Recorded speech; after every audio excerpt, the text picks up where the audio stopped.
My name is Evan. I'm the host for this afternoon's Q&A session. And we're going to start by introducing our wonderful performers. And would you guys like to? I am Stephen Fernandez. I am the Artistic Director of the Integrated Performing Arts Guild. Good afternoon. I am Ken Erwin Velasquez. I am a dance teacher and at the same time one of the choreographers of IPA. I am Leilani Fernandez. I am one of the resident choreographers and a performer as well. Hi, I'm Leslie Sese. I'm a performer. Hi, I'm JB Spinida, a resident artist of IPAG and a BA Sociology major. Hello, I am Cassandra Suazo, also a performer of IPAG and a resident artist. Good afternoon, I am Melvin Pascubillo, a choreographer and facilitator. Thank you. Thank you. I'm pretty much going to leave it to the audience's questions, but before we start, I have a question for all of us. Are we freezing? Yes. We're freezing, right. Is there any way? Okay, are you guys freezing? Yes, okay. Okay, that's it. Any questions from the audience? Yes. Oh, good afternoon. My name is Kok Wai from Brunei University, originally from Singapore. My teachers are from the Philippines. Anyway, it's a wonderful performance. I just want to ask, what are some of the traditional dance styles that you incorporated into your piece? Because I noticed that there's some elements that are quite similar to the Malay dance style, like Zapin, Mak Yong. So, yeah. So could you talk a bit about the different dance influences in your work? Yeah, the basic idiom is called the pangalay. It is a dance form, a generic dance form that comes from the Sulu archipelago, the southernmost portion of the country. You will notice that the forms, they relate very closely to Thai dancing, to even your kind of dancing, to Malay dancing, to Cambodian dancing, etc. There is one cultural matrix relating all of these movements. And the characteristics of this dance form, you find that it's gravity-based.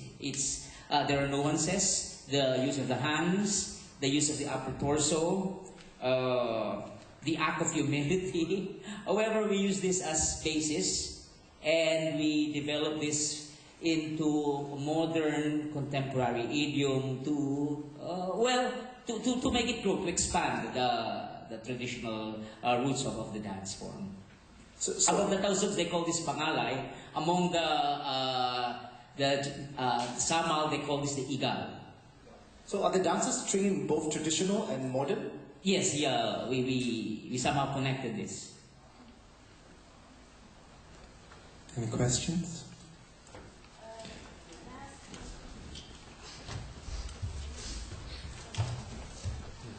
Can I ask, in the piece Origami, if I didn't remember it wrong, why the female dancer didn't wear a mask, but the male dancer wear the mask? Yeah, we were trying to physicalize the meaning of the poem or origami.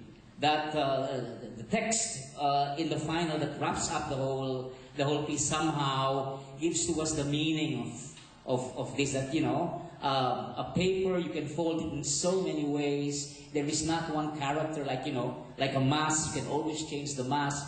But I think it is best that the interpretations, they come from you. We do not we do not feed what we mean, because if there are 300 people watching, there can be about 300 interpretations here. So basically, thank you. You're welcome.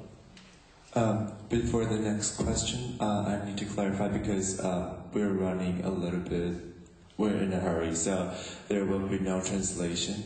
就是因为我们时间的关系，所以我们不会有中文的翻译。那 OK， 好，那就 next question please. Up there. Test. Oh, hi. I'd like a little bit more of an insight on the development process. Was it devised? Did you get the text first, or the movement first, or the visual element? Yeah, can you share a little bit more about the process? We are a composite team. The process is collaborative, as the forms are composite also.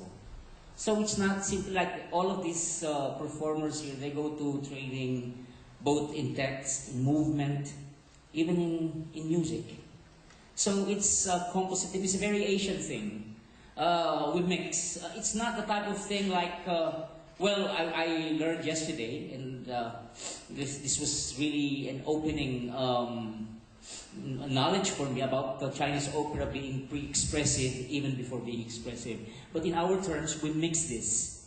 In other words, it's easy for us because we grow up in these forms. It's not foreign, it's not alien to us. In other words, we grow up in a context that, well, there's wind, there's mountain, there's water. So it's so easy for us to put in both the expressive format and the expression of the meanings. So it's a matter now of simply melding this into something more, well, sophisticated or artistic if you want.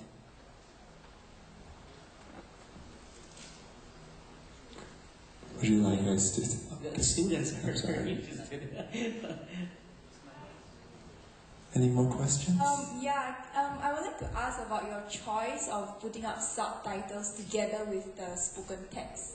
Okay, the choice of having subtitles as well as the spoken the text. choice of the points, in other words. Yes. Okay, here is the political situation in Manila or in the Philippines. A lot of literature, a lot of artworks come out from Manila. It is the capital. It is our imperial capital. Okay, it is the political center, to the detriment of artists in the fringes. They have all the means for publishing the poems, they have all the theaters. So we thought, why not give focus to the eminent poems, poetry of writers based in the South. And since we do not have the means, the venue, we do not have the publishing companies, we do not have the printing presses, we do not have media, we will put it in this form. Not because we'd like to make these poems popular, but we'd like to engage the students. When you say poetry to students, they will hate the whole thing. Poetry is a boring subject. But if you translate this into this form, they will engage themselves into a new experience and say, so that is poetry, you know. And so, we put +1, +2 now to our southern writers, and, you know, it gives them a bigger chance now of being known than, you know, those who, well, don't have the chance for theater to produce their works. So it's really that. So the poems you watch are actually some of the poems of the more eminent poems of writers based in the South, where we come from. Thank you. Would you guys like to say something? Was it boring for you, or was it, I don't know, interesting? Was it successful for you? Did it work? Yeah, it was indeed successful for us. Yeah, you guys enjoy it. Did you guys enjoy it? Clap if you did. Clap if you did. Thank you. Thank you. Another question. Okay. Here you go.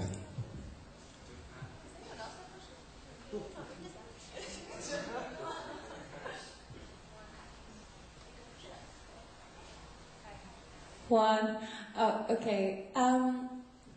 Two sort of questions.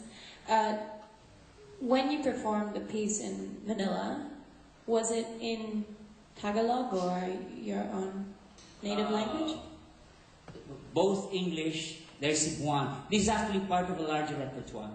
So we only chose those that had English English text. However, one, becoming a poem actually, becoming a poet, was originally written in Filipino. So we just had to, because it was inherent in the theme of the whole production, we had to transliterate this to English to add to the repertoire here. But half of the repertoire is in either Filipino or Cebuano. These are local languages. But they are the original. The original are in English except for one.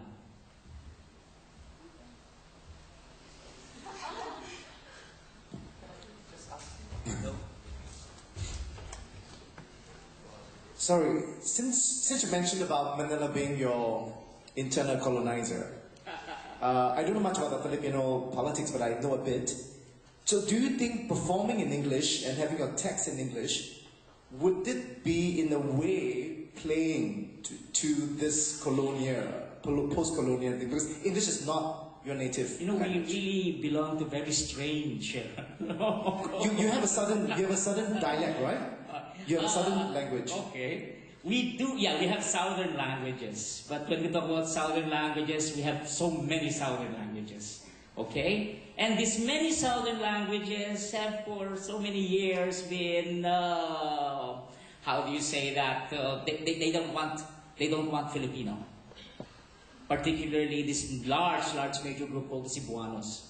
So you don't want Tagalog? Yes, there is that, how do you call it? so performing in English is less colonial than performing Tagalog? It's less resistant. Okay. Less resistant. Because they'd rather speak in English, particularly the old-timers, than speak in the national language. For a time even, they, the languages, translated the Philippine national anthem, which is in Filipino, into their own language.